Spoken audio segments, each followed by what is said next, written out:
နဲ့ပန်းလေးထက်ကိုပိုမွေတာချစ်သမီးလေးရဲ့ပါနုလူလေးတွေမှာ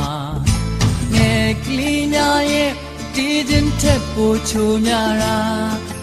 ချစ်သမီးလေးရဲ့စကားလေးများကြားစဉ်ခါကဘာကြီးတဲ့ဘယ်သူပဲအရာမနိုင်မရရင်တဲ့ကရနာတပါအိုနဲ့ဆိုင်ဆုံးချစ်မြတ်တာတရားသမီးလေးသာဟန်စင်ပေးနိုင်ခဲ့